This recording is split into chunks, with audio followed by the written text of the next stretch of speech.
For the latest project that I worked on, personalitymatch.net, I decided to use Twitter Bootstrap. Even though their documentation is very thorough and well structured, it's often quite time-consuming to go through it and find how exactly you implement one feature or another.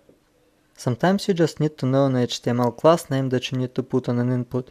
Other times you need to know exactly the way HTML elements are laid out in order for things to be shown correctly. I found it very time-consuming to go and look for those things, which is why I've written this library. Now let's get to it.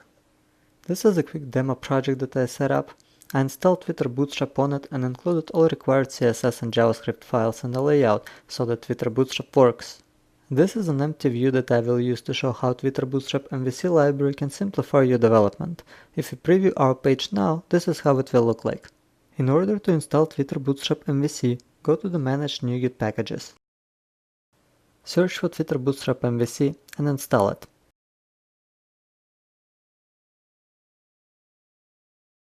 After that, go to web.config file under Views folder and add one more namespace to it, Twitter Bootstrap MVC.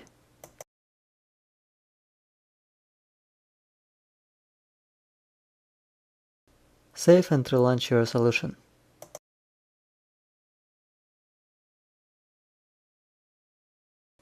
After rebuilding the project, we've got everything set up. Type HTML dat. And notice how you got this new extension, Bootstrap. Under it we get a lot of goodness. Some HTML helpers will look familiar, like text box, checkbox, drop-down list, but there will be some new as well. Let's choose text box 4, type expression, and let's see what we get.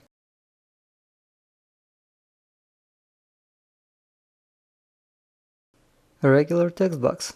Now let's put some Bootstrap specific stuff on it using Fluent syntax. For example, let's put a placeholder on it.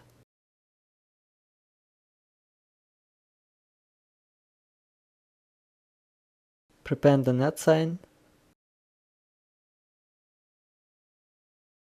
and append a button. Button here is a separate HTML helper that is passed as a parameter.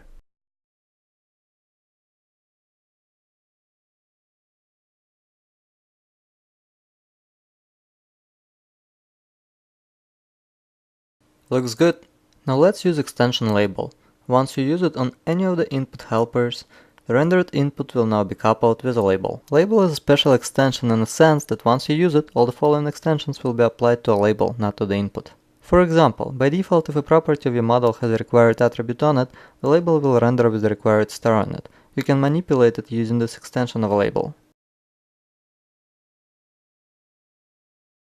Now let's go back to the extensions of the input and slap a tooltip on it.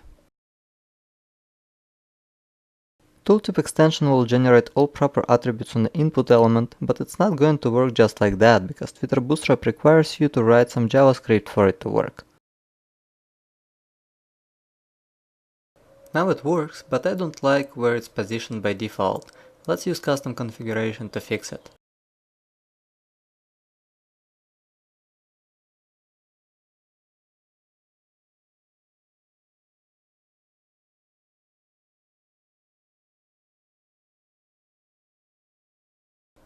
Well, this is all great, but I think the more demanded scenario for the developer would be to write a page where a label is to the left of the input and they're all aligned to each other in a tabular manner, just like this example shows. To handle this situation, we can use control group extension like this.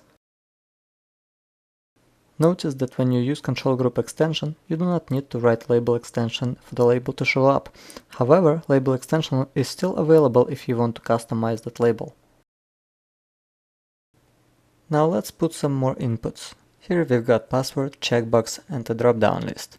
Password will camouflage typed characters into stars, checkbox has its label to the right of it, and you didn't have to make a single peek to Bootstrap's documentation to figure out what's the proper HTML markup to achieve this.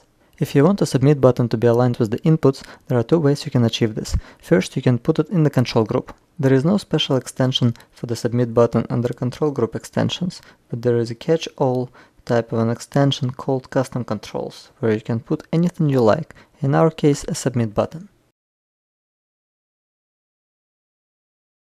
Another option is to use form actions. To get to them, use a disposable extension form actions under containers extension. Inside you can put whatever you want.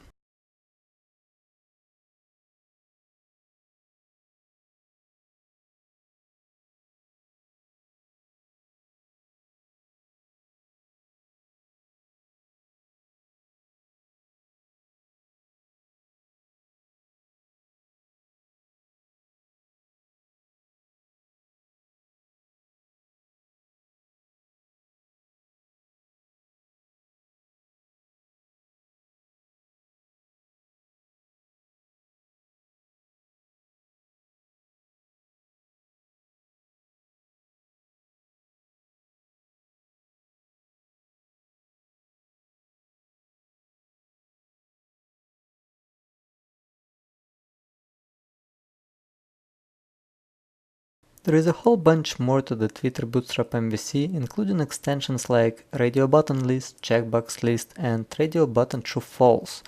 Check out documentation for those, as I'm sure you will find them handy. Thanks for watching.